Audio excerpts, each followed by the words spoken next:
देवर्षि नारद हुए भक्तों में सिरमौर, परहित चिंतन में रत उनसा कोई न और। निज स्वार्थ सुखों की चिंता तज हुए परहित चिंतन करते थे। सब भक्तों को सन्मार्ग दिखा उनकी पीड़ा को हरते थे, उनकी पीड़ा को हरते थे। बस इसीलिए श्री हरि ने था उनका ये सम्मान दिया, उनको ये सम्मान दिया। जब चाहे पहुँचे वैष्णो धाम, उनसे वंचित वरदान दिया। वे समय समय पर भूतल पर विचरण करते रहते थे। भवा तब पीड़ित जन की चर्चा श्री हरि से करते थे। उनके मन में एक दिन आया एक विचार, दुखी दरिद्र मनुष्य का कैसे हो उद्धार। इस प्रकार नारद जी भगवान विष्णु के पास पहुँच गए। यह विचार कर देवर्षि पहुँचे वैकुंठ धाम। श्री नारायण को किया श्री श्रद्धा सहित प्रणाम। हंस कर पूछा तब श्री हरि ने कहिए, ऋषि कैसे आए हो, कहाँ कहाँ पर भ्रमण किया, क्या संदेशा लायो।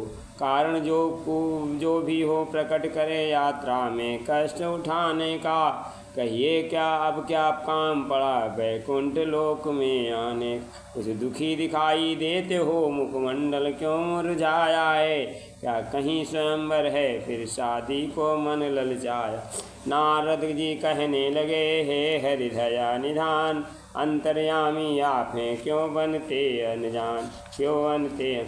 तब भगवान हरि ने कहा, हे मुनिवर। फिर कहा हरि ने, मुनिवर मेरे मन की बात कही। सचमुच भक्त शिरोमणि है, इसमें संशय है जरा नहीं। पर आज मनुष्य जो संकट उसे उसने स्वयं बुलाया है। बनकर दूरदर्शी उसने निज गरिमा को बिसराया है। जो नहीं सोचने योग्य उस पर चिंतन चलता रहता है। बस लिए इसीलिए मानव आचरण भ्रष्ट बनता रहता है। मित्र, भगवान ने कहा, हे नारद, यह जीवन को तपस्या में बनाए।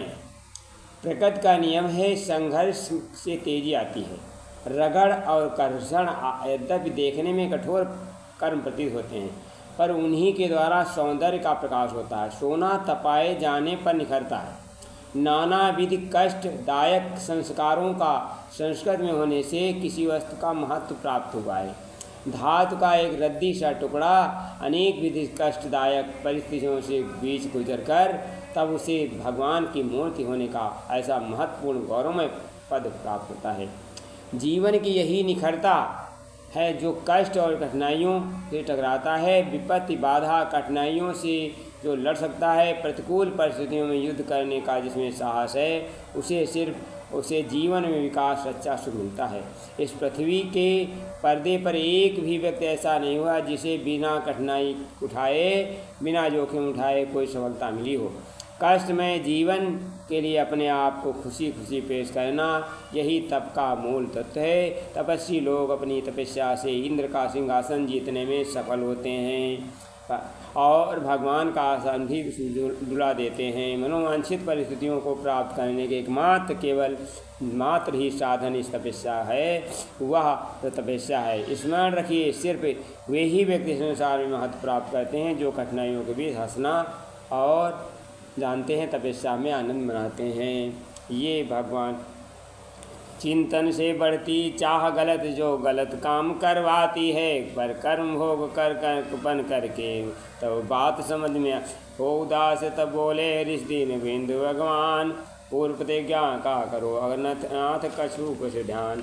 भगवान कहते हैं, हे नारद, तपस्या से ही सब संभव है, तभी आप जीवन सफल होगा। धन्यवाद।